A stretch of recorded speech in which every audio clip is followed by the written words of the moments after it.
Well, hello, everybody. Welcome to the channel. Welcome to the Bryant Report. I'm your host, Mike Bryant. And today's video is going to be another in the Buford Pusser series. And we're going to be taking a closer look at the Louise Hathcock shooting. We're going to do a little bit of a deep dive on that. But first, I wanted to address a couple of things. Number one, right off the bat, I want to give a quick shout out and just give some thanks to someone, and that would be Fred McCoy from Fred McCoy 40 YouTube channel, and because he gave a shout out to my channel and encouraged people to come check my channel out, and I'm very grateful for that. He didn't have to do that. I didn't ask him to do it, but he took time out of his day to do it, and I believe in returning the favor. So if there's anybody that's been watching my channel and you're not aware of his channel, please go check that out. He's also associated with the Hatfield McCoy Museum Adventures channel, where him and his wife Sheila, they've talked about this case and they talk about other cases, and so it's a real interesting channel. They do an awesome job. They're really good people.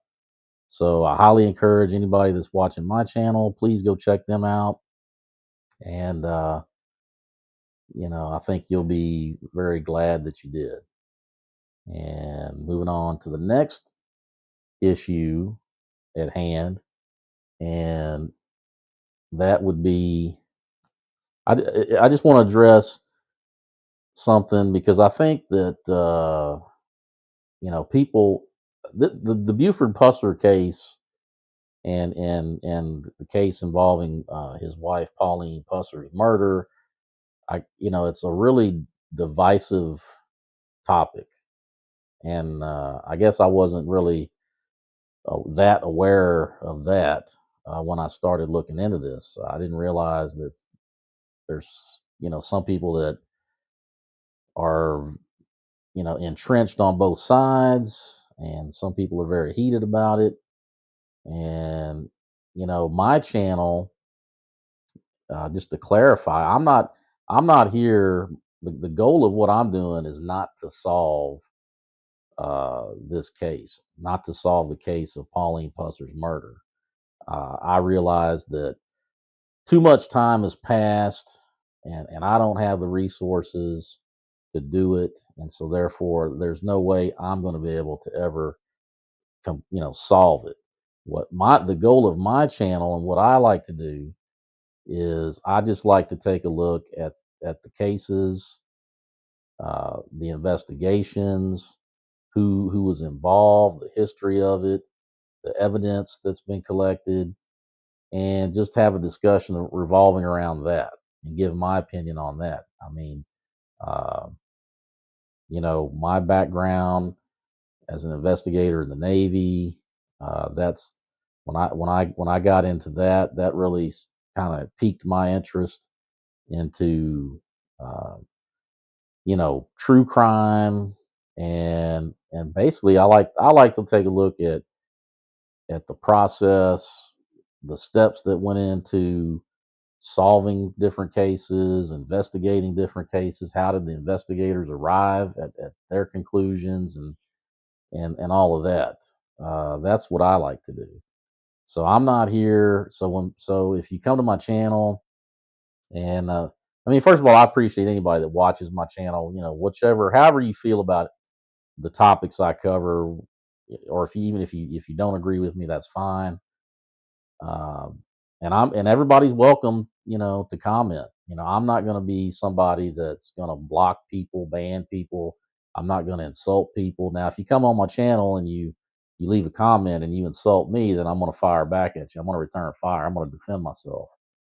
But if you're simply asking questions, or you think maybe I got it wrong and you want to clarify something, that's fine. I've got no problem with that. I think anybody that does this kind of thing and gives their opinion on social media, you have to be willing to withstand scrutiny. and I'm perfectly fine with that, but I feel like with some of the comments I've gotten, some people might say, well, who do you think did it? And, what's your answer? And this, that, and the other. Well, you know, I'm not here I'm not here to solve the case. That's not what I'm doing. You know, I'm just here to take a closer look at the investigation and what's been done. Um, and along those lines, I'm also not here to attack anybody. I'm not going to personally attack anybody that's on one side or the other. I'm like I said, I'm just here to give my opinion, to take a look at things, and that's it. Now, I will attack ideas, I will attack theories, but that's it. I'm not here to go after someone or anything like that. But I don't want to spend too much time on that. But I just want to clarify that because I feel like sometimes, particularly with this case, if you're coming at it from a different viewpoint than other folks, they feel like you're attacking them. Or if you're questioning something that they said, you're attacking them. And that's not what I'm doing. I don't wish anybody any ill will, but let's get off of that. Let's enough of that. I feel like I've addressed it. So let's move on to today's topic, and that is the Louise Hathcock shooting. Now, you may be wondering, like, well, why is that important? What's that got to do with Pauline Pusser's murder? Well, it really doesn't, in my opinion. But there are folks on the other side, and in particular, there's a certain author of a certain book that's the other story, and that individual has made a lot, big deal about this Louise Hathcock shooting, and they feel that it wasn't self-defense as it was ruled, but they feel that it was murder, murder by Buford Pusser, and so therefore that's evidence of his criminal mindset, or evidence that, well, he committed murder in the past, so therefore he must be that must mean he's guilty of killing his wife, Pauline.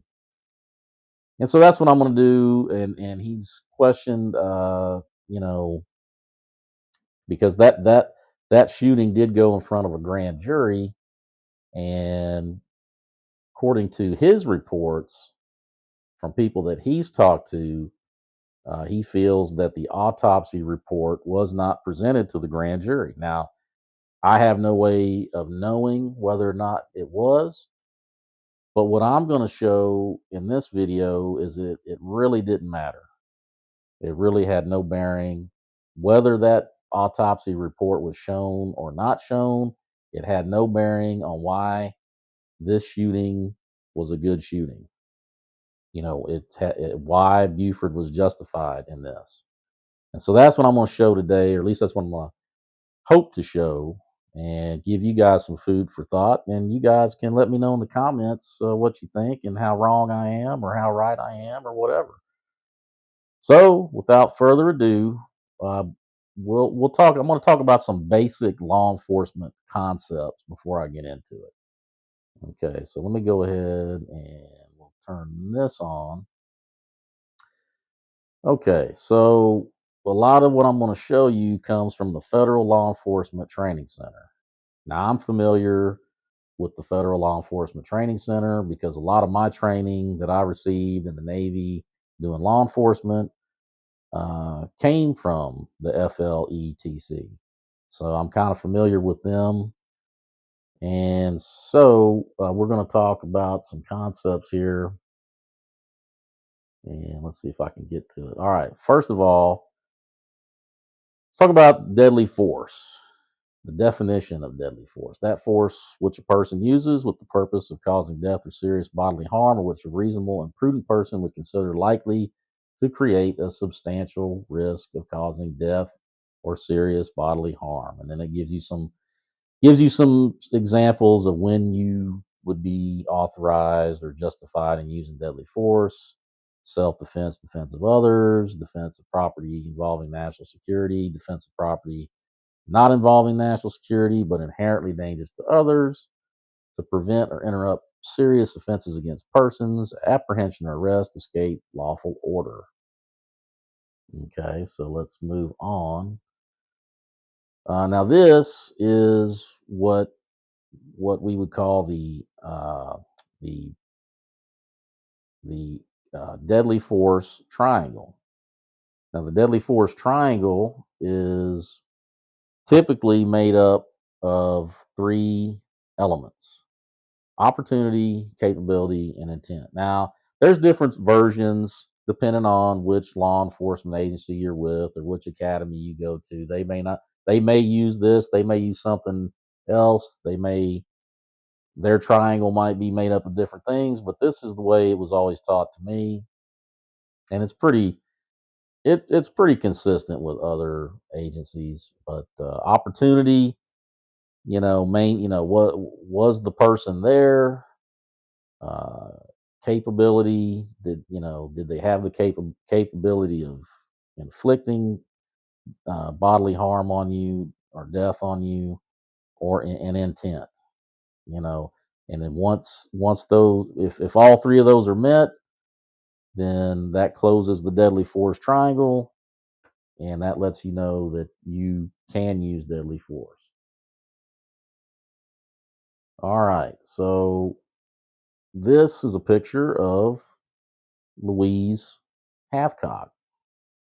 And that right there is a glass that purportedly she was holding. It had a drink in it because apparently the day of that shooting, it had been reported that she was under the influence. She was heavily intoxicated. Okay, well, this picture of the Shamrock Motel sign down at the state line area. Okay, this is a picture of Dorothy and George Vogel. That would be the two individuals that are seated, husband and wife, obviously. And that's what kind of started this whole thing. They, I guess, had stopped at the Shamrock Motel or spent the night there, and I guess when they left, or before they left, they discovered that some things were missing. They confronted Louise Hathcock about it. She wasn't too friendly about it and told them to get the hell out of there. So they leave and they go report it to Sheriff Buford's office, and they issue some search warrants or to go down and see if they can find that property. And this is the search warrant, and it's for Louise Hathcock, issued on the 1st of February 1966 to Jim Moffitt, first day of February 1966 at 10 a.m. And it was signed off by the judge. And so they were going to go down and serve these warrants on one. Yeah, one is for intoxicating liquors, and one was for the stolen property. So they were going to go down, execute those warrants on Louise Hathcock. And here is the article from the Commercial Appeal out of Memphis, Wednesday morning, February 2nd, 1966. Shootout at the Shamrock. Sheriff kills Mrs. Hathcock. And then At first it talks about in May of '64, Louise, I guess she shot her husband Jack Hathcock, and I know that there's some debate on that. Some people feel that it was Towhead White that actually did it, and she just kind of took the rap, and then that way she could say it was self defense, and that's and that way she could protect. She knew she could get off, and she could protect Towhead. But as it is, she was the one, I guess, that was looked at for it. Uh, but anyway, that goes on to say this time it was Mrs. Hathcock, 44, who was killed, struck by 3 bullets fired by Sheriff Pusser from a 41 Magnum Smith& Wesson. District Attorney General Will T. Abernathy of Selmer said he is convinced Pusser shot and killed Mrs. Hathcock, owner of the Shamrock, in necessary self-defense. In 1964, Miss Hathcock fired 5 shots at point-blank range at her husband using a .38 caliber pistol. Hathcock walked 100 feet nearly to the Mississippi line before he fell dead. Preliminary hearing, when she claimed self-defense, her pistol was returned to her. It was believed it was the same pistol which she used yesterday. Pusser said she fired the first shot at him and narrowly missed, and then he fired 3 shots at her. Hit 3 times. All 3 hit, making holes about the size of doorknobs, according to McNary Coroner Ward Moore. One bullet hit her in the left side of the neck, another in the left side of her face, and the third in the right breast. Now, that has been disputed by, I guess, the official autopsy report, where it shows that the entrance wounds were in the back.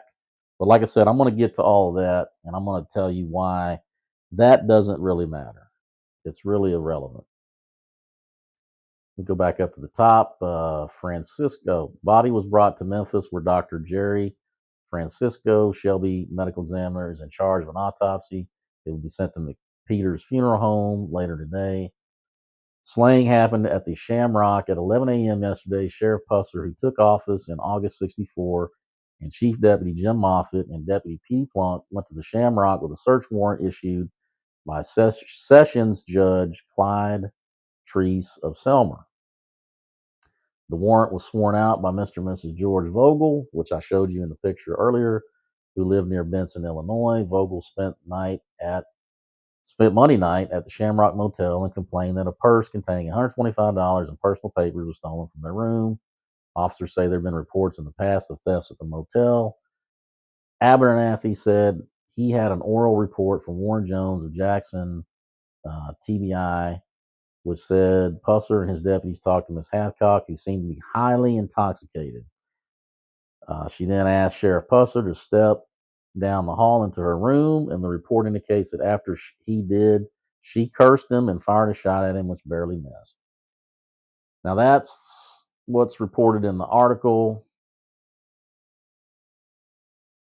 So, so there you have it. It was the Vogels reported that they had some stolen items, reported it to Sheriff Pusser. They got the warrant, went down to serve it, confronted her about it. She asked Buford to step into the office, or into her room from the office, and that's when she wheels on him with the .38, fires a shot, misses his head. He returns fire, hits her 3 times, and she's dead.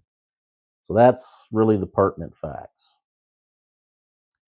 And here you can see is a diagram showing the layout of the office, her room, where she was, where he was. And you can see that right here you had Jim Moffitt standing in this doorway, and then Howard Carroll, who was an employee there, was hiding outside. So, and that's going to come important in the discussion later. But that's pretty much the layout of how everything happened. This is not the gun that Sheriff Buford Pusser had, but it's an example of one, the 41 Magnum. And this is purportedly Louise Hathcock's .38.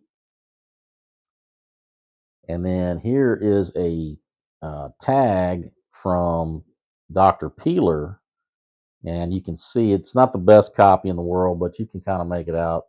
.38 caliber air weight, 5-slot revolver, serial number 44206, taken from Louise Hathcock's right hand by me, approximately 12:30 p.m.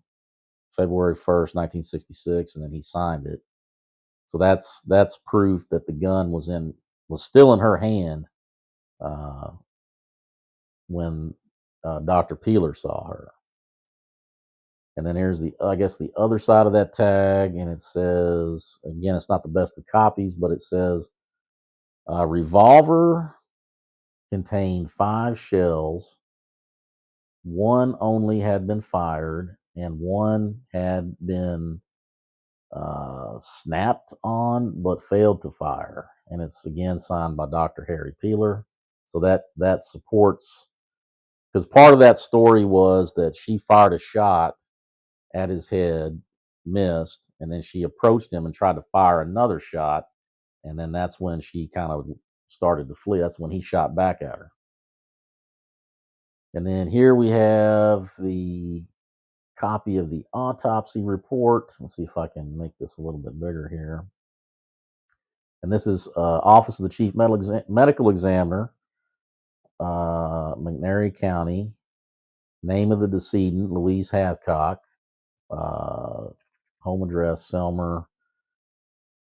County medical examiner was Harry Peeler, MD, from Selmer. District Attorney General was Will T. Abernathy from Selmer. Anatomical diagnosis, distant gunshot wounds, multiple. Cause of death, distant gunshot wounds, multiple. Narrative of findings. Cause of death in this instance was due to a distant gunshot wound to the head, 3A, which entered the left lateral angle of the chin and exited through the parieto-occipital area of the skull, 3B, causing multiple fractures of the skull and lacerations of the brain. Additional distant gunshot wound passed through the left lateral neck from back to front, 2A and 2B. Third distant gunshot wound passed from left to right through the upper abdomen, lacerating the spleen and liver, left post axillary line, 1A, to right anterior chest, 1B. Her blood alcohol was 0.23, urine alcohol was 0.22%. And then that was signed by Dr. Jerry Francisco. And okay, so that's the exhibits of the case. Now, let's get into some of the discussion here. And the purpose of this video is to refute the idea, because it's been reported that there was a grand jury held. Buford was brought in front of the grand jury over this shooting, and it was returned a no true bill, so he was pretty much cleared of it. But the controversy that's been brought up by this other author that I mentioned earlier that wrote the other story of Buford Pusser, he made a big deal about the fact, or alleged fact, that the autopsy report was not presented to the grand jury, which I guess would have, because the argument that he's making is that if the autopsy report would have been brought in front of the grand jury, then they would have seen that he had shot her in the back, and the fact that he had shot her in the back would have meant that he was guilty of murder and not self defense. That's the main argument. He's got some other ancillary arguments, but that's the main thing. He thinks that, number one, he thinks that because the autopsy report shows that Buford shot her in the back, that means he's guilty of murder. That it couldn't have been self defense if she was shot in the back instead of the front.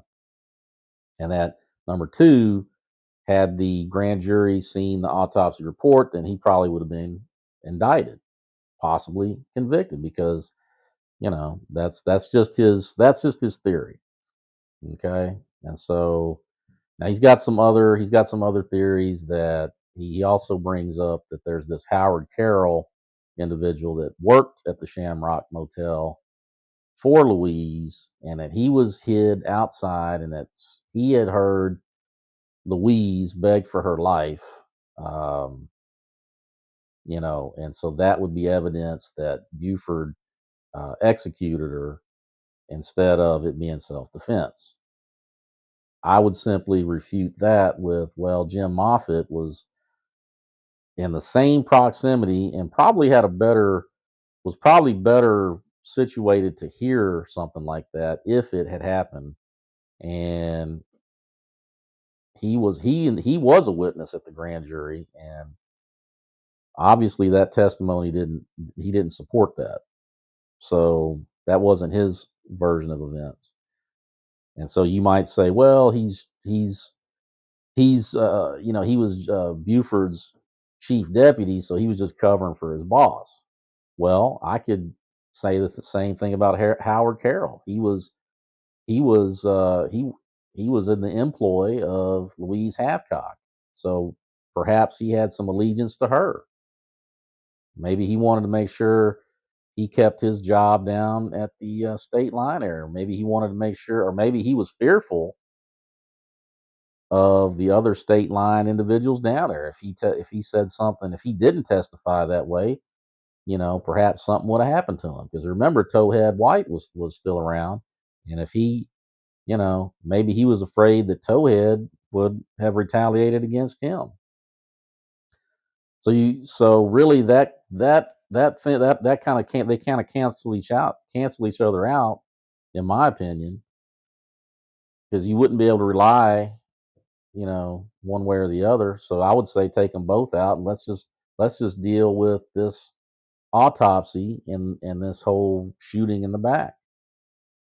So what I'm going to do is we're going to take this down, and let me set this up over here, because I've got a couple of videos that we're going to look at that's going to explain. And these videos are coming from the Federal Law Enforcement Training Center. Okay, so these aren't But Dr. Cushman, these aren't me. This isn't just my words that's saying it. I'll let you hear it from them. So let me go ahead and set this up here. Let me pull these videos up. So this first video, let me see if I can make this bigger. Well, okay, hold on. Well, I don't know. I guess I can't really make it any bigger than that. Or hold up.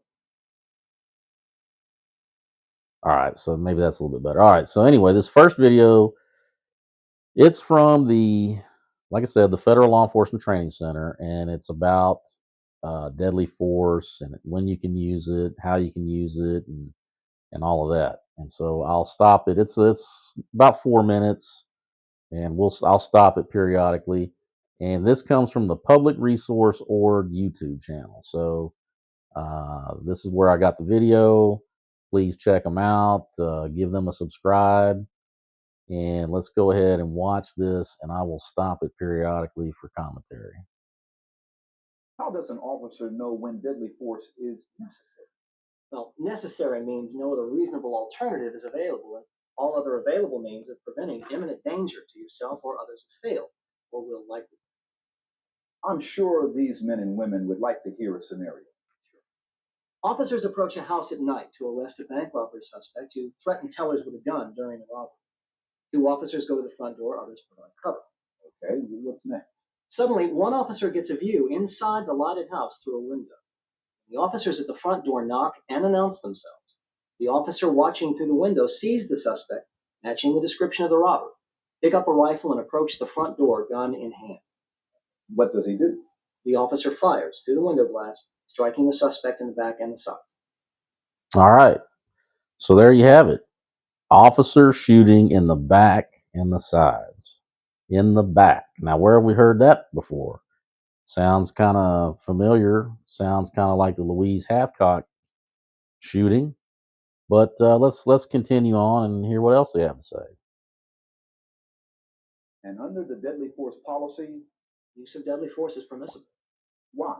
Deadly force was necessary to eliminate the imminent danger to the other officers.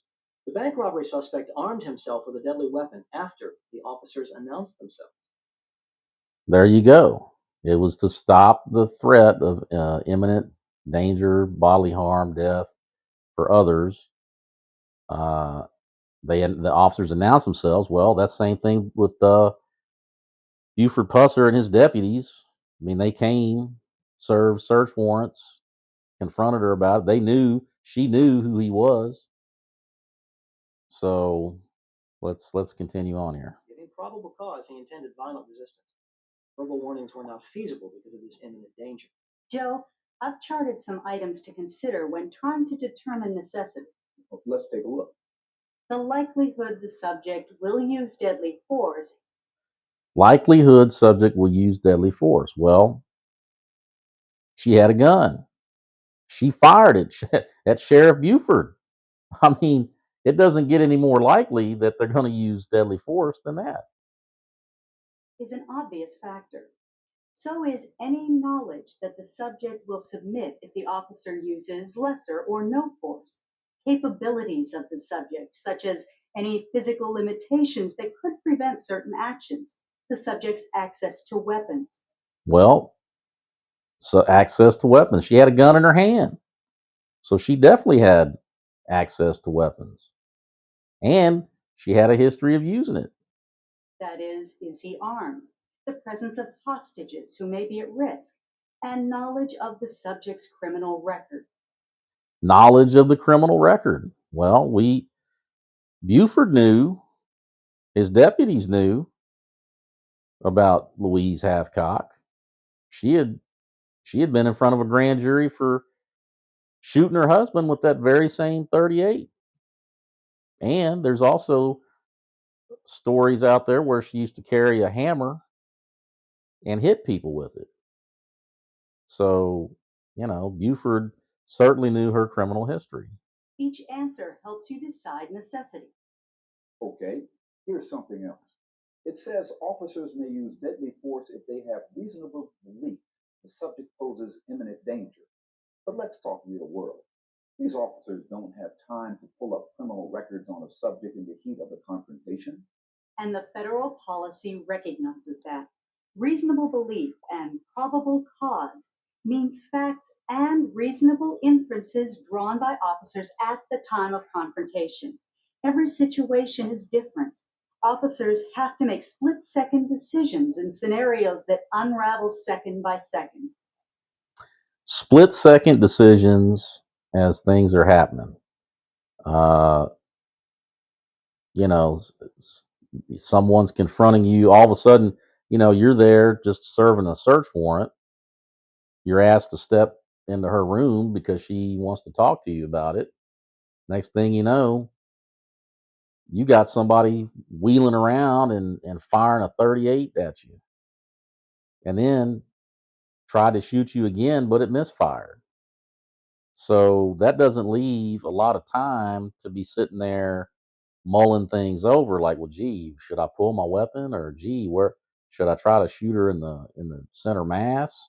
Should I do this? Should I do that? No, you got to do what you got to do at the time. And you know, officials that deal with the law, they recognize that. Rest assured, this has been factored into this policy.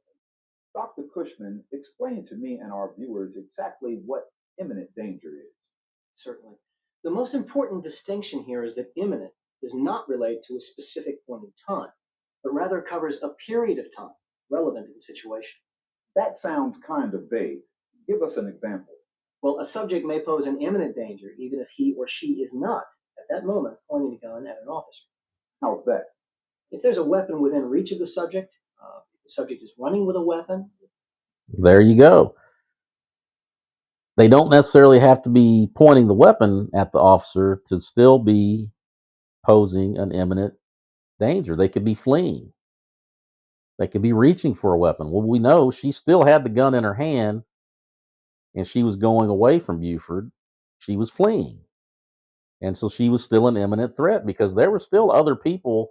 If she gets outside, if she makes it outside of that room, you've got Sheriff Pusser's deputies, Moffett, Petey Plunk. They were out there. You've got the Vogels who, they were the ones that filed the complaint. She might shoot them. You've also got her own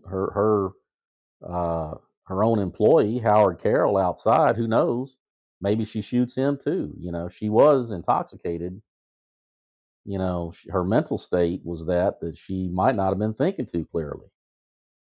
So, and she after firing, plus after she's already fired on Buford, tried to kill him, not once but twice.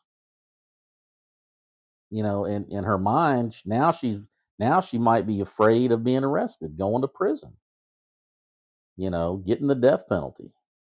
All of those things might be rolling around in her head. So, as explained here, she's still a threat. So the fact that he shot her in the back it's irrelevant. Whether he shot her in the front or the back, at this point, she's already established that she's an imminent threat to others. So this whole notion about, well, the grand jury didn't see the autopsy report, and if they would have known that he shot her in the back, then you know that means that he must be guilty of murder. It's ludicrous. It's ludicrous. And as soon as I heard this theory, I got a chuckle out of it, because I already knew the answers to these questions. And if you're out here doing research and you're writing books and you're going to pose these questions, I mean, like I said, I already knew the answers to this because of my training, but I spent about a grand total of about 5 minutes on doing Google searches today just to dig this up. And if somebody else would have done that, they would have come to that conclusion too. But let's go ahead and let's finish off this video and continue on. To a place where a weapon is. That poses imminent danger. Give us a scenario. Well, let's say that officers approach a house to arrest a different bank robbery subject who also threatened tellers with a gun during the robbery. Before a perimeter can be set up, a person matching the suspect's description bursts from the back door with a gun in his hand and runs through the backyard toward nearby homes. Officers identify themselves, shout "police, stop," or "we'll shoot," but the person keeps running. An officer fires a shot from about 15 yards, hitting the subject in the back. And that's an appropriate use of deadly force because the person armed himself with a gun, he was a fleeing felon, and posed imminent danger to the officers, and he ignored commands to stop. Right. As long as he was in gunshot range, he could fire on the officers. There you go. Shot in the back. Another example. Shot in the back. Good shooting. Good shooting. No issues.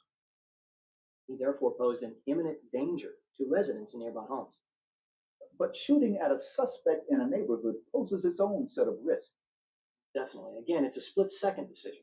But officers must decide if shooting in a neighborhood creates a danger to others that outweighs the benefits of using deadly force. Dr. Brown, the policy specifically states that deadly force may be used to prevent the escape of fleeing felons. Only if there is probable cause the subject committed a felony involving the infliction or threatened infliction of serious physical injury or death, and if his escape would pose imminent danger to the officer or others. Well, all right, folks, there you go. Fleeing suspect, shot in the back. You got to take all the circumstances, put them together, and come to that conclusion. And that's why, in my opinion, that's why the grand jury didn't see the autopsy report, because Will Abernathy would have already known that shooting in the back, given all the other circumstances, it really was irrelevant. The only real factors that needed to be looked at was the fact that she had a gun, she fired at Buford Pusser, and then she turned away from him and still had the gun in her hand. She wasn't surrendering, she wasn't dropping the weapon, and so therefore that's why Buford had to shoot her, because she was an imminent danger to not just him, but the others that were there at the motel that day. His deputies, Mr. and Mrs. Vogel, Howard Carroll, and anybody else that was out there. You know, she was a fleeing felon. She had committed a felony. She committed attempted murder of the sheriff. So now, under the guidelines, under the Constitution, it was a good shooting. So that's my guess as to why, if indeed the autopsy report wasn't shown, then it wasn't necessary to be shown. It was irrelevant. There was enough other evidence, the relevant evidence was presented and looked at. So there you go. Now, I got another quick little video, and this is in regards to Tennessee v. Garner. Now, Tennessee v. Garner was a Supreme Court case, and it involved a shooting that took place in Memphis, Tennessee, back, I believe, in 1981. Police responded to a report of a burglary in progress at a residence, and when they showed up, there was, I guess, a broken window or something, and then they see the suspect flee from the house. He runs through the backyard to the back fence, and police shine their flashlight on him. And then he tries to go up over the fence to get away. The police officer shot him and killed him, basically, but he wasn't armed. And so initially, at the time, there was a Tennessee statute that basically said that police officers had the right to shoot, any fleeing suspect or any fleeing felon, whether they were armed or unarmed. And so that's why at the time it was ruled a good shooting. And then the family of this guy that got shot brought a civil suit, and then it made its way up to the Supreme Court, and that's when they established that you couldn't just shoot any fleeing felon. There had to be reason, it had to be justified. They had to be armed, they had to be an imminent danger to the public, to the police officers involved. And so that's why that's relevant. And that's further proof that at the time of that shooting, that Buford shot Louise, that statute in Tennessee would have been in play. But I'll go ahead and show you this quick video here. As a result, the Supreme Court held that the Tennessee statute, insofar as it authorizes the use of deadly force against unarmed, non-dangerous fleeing suspects, was unconstitutional. However, the Supreme Court held that where the officer has probable cause to believe that the suspect poses a threat of death or serious physical harm, either to the officer or to others, it is not unconstitutionally unreasonable to use deadly force to prevent escape. Okay, well, and again, folks, this video I got this from the Federal Law Enforcement Training Center's YouTube channel. So please go check them out, give them a subscribe, and I'll go ahead and take that down off the screen. And so there you have it, folks. This whole notion that the